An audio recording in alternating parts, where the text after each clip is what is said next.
The legal drama between Justin Baldoni and Blake Lively reaches new heights as the director, actor, and owner to the rights of It Ends With Us unleashes a new website that seems to debunk the actress's accusations against him and in 4K.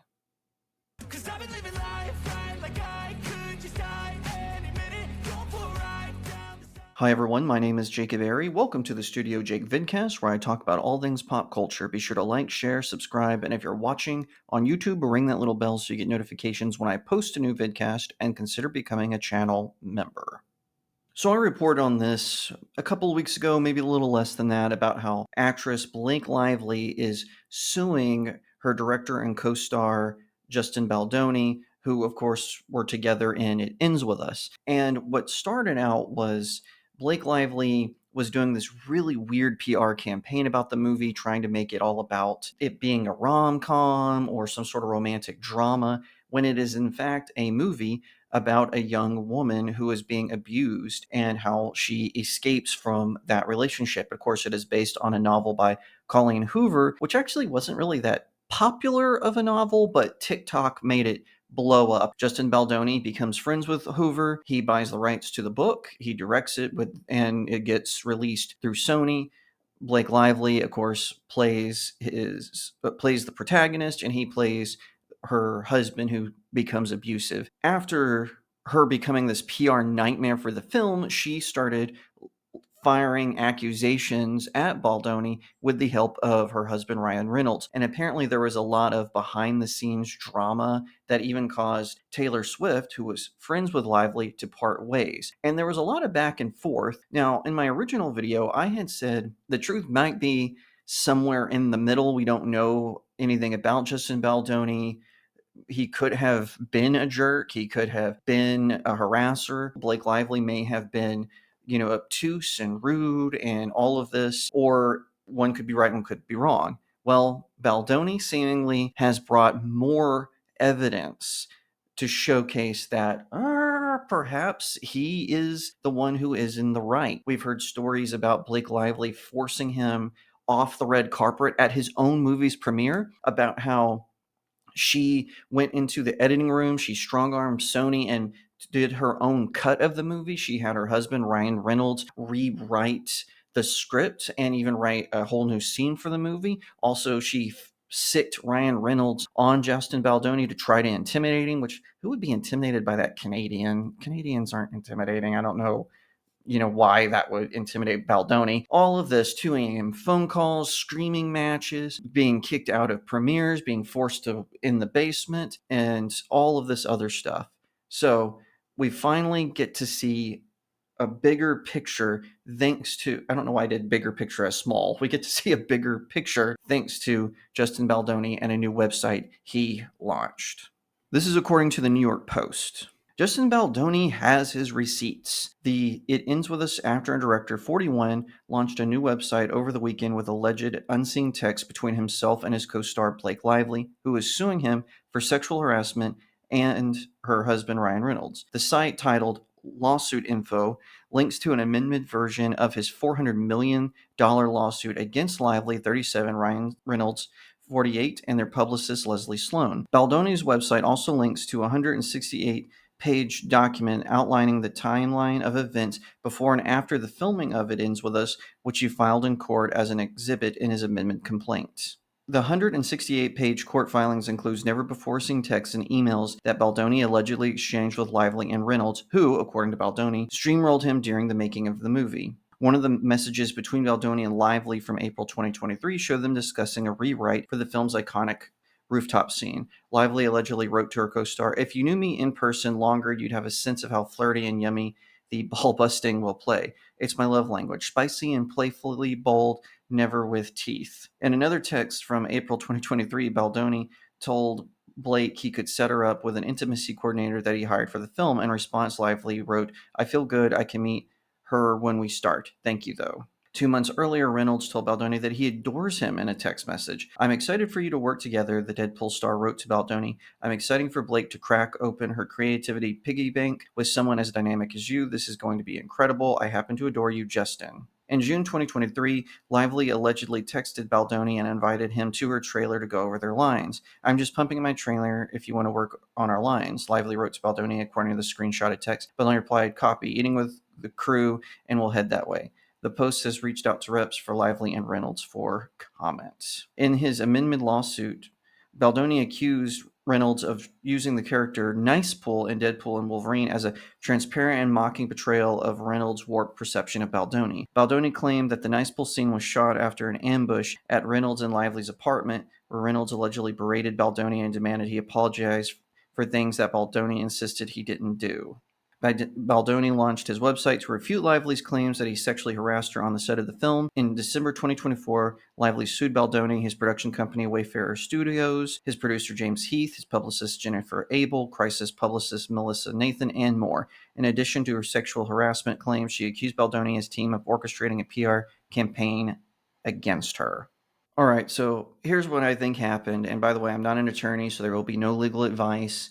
This is just my own perception of what I think happened. I think Blake Lively did not know what the novel was about. I think she got the script and was excited, but then when she actually got on set and discovered that it was about overcoming abuse and harassment, I think that she was taken aback by that. So she had Ryan Reynolds, her husband, one of the most powerful men in Hollywood, even though he's from Canada, rewrite some of the scripts. She brings it to Baldoni.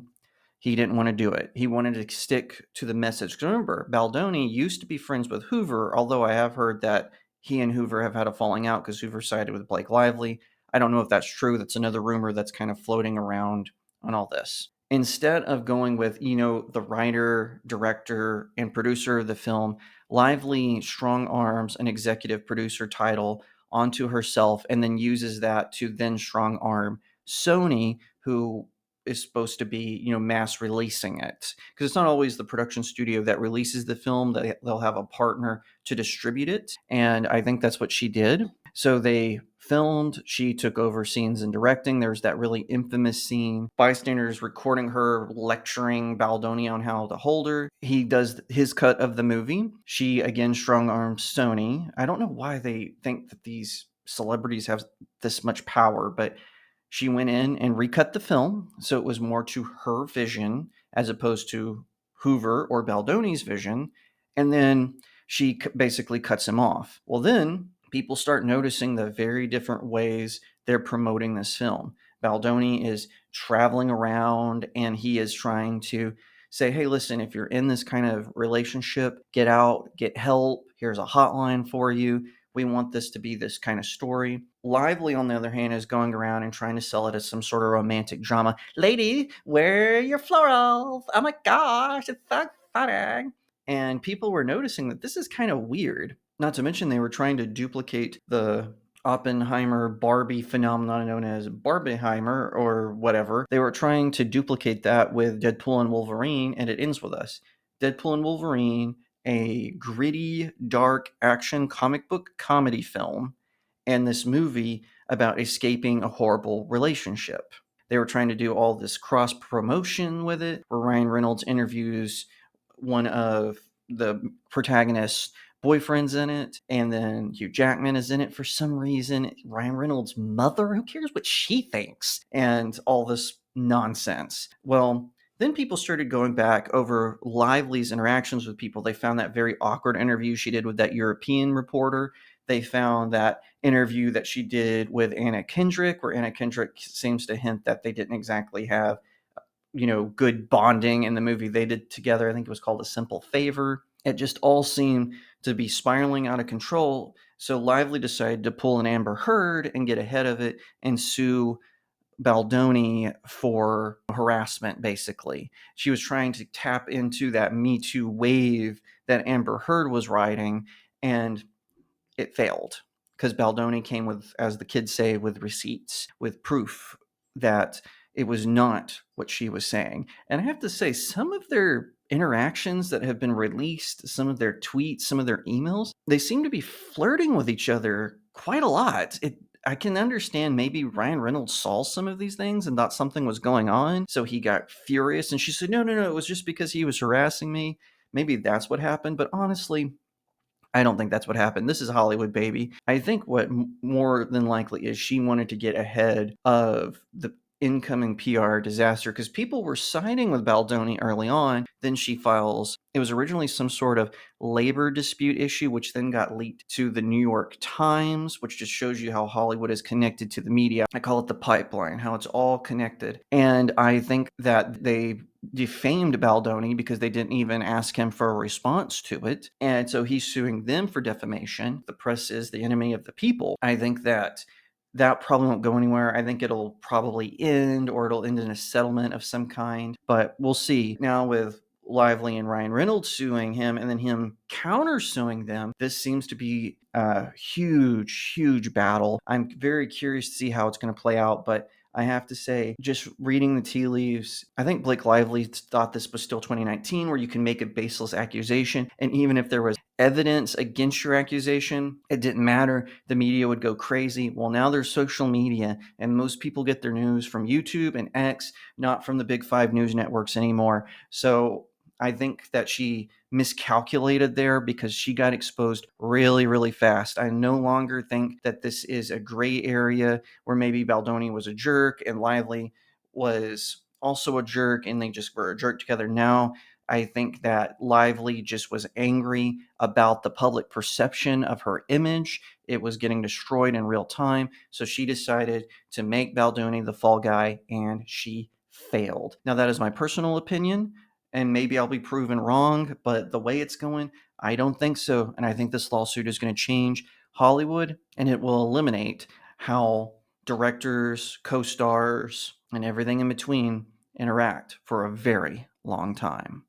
If you liked that video, be sure to give it a like, share it out to all your friends, leave me a comment and tell what you think, and subscribe. If you're watching on YouTube, ring that little bell to get notifications when I post a new vidcast, and consider becoming a channel member. If you would be so kind, head on over to my website. It's StudioJakeMedia.com. It's where I post news, reviews, and commentary on all kinds of pop culture topics. And best of all, it's totally free. You just sign up with your email address or in the WordPress app. Best of all, I don't even have any ads. You just get an alert when I post a new article every single day. I post daily, sometimes more, and you will be surprised on the things that I look into. If you want to support the work that I do, head on over to my locals community. The link is in the description of the video. You can sign up for a monthly subscription, or you can send my articles tips. I also post exclusive articles there, including my short stories. So you're definitely going to check those out. Thank you in advance. Speaking of stories, I also write books. I've got the supernatural thriller Cacophony.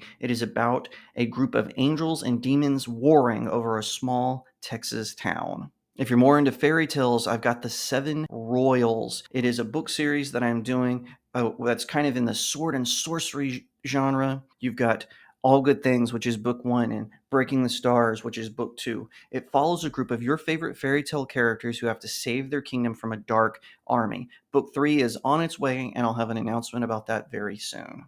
Last but definitely not least, I've got my new book, Blessed Child. It is about an elf princess who discovers she's pregnant with a human baby. This sends the elven kingdom into chaos, and her father, the king of the elves, is forced to hire a human knight to be her bodyguard. Now, he's disgraced, but he's on the path of redemption, and they form an unlikely friendship. It is about courage under fire. It is life-affirming, and I guarantee you won't want to miss it. So pick up this one or the others or all 4 and leave me a 5-star review. It really helps out small indie creators like myself.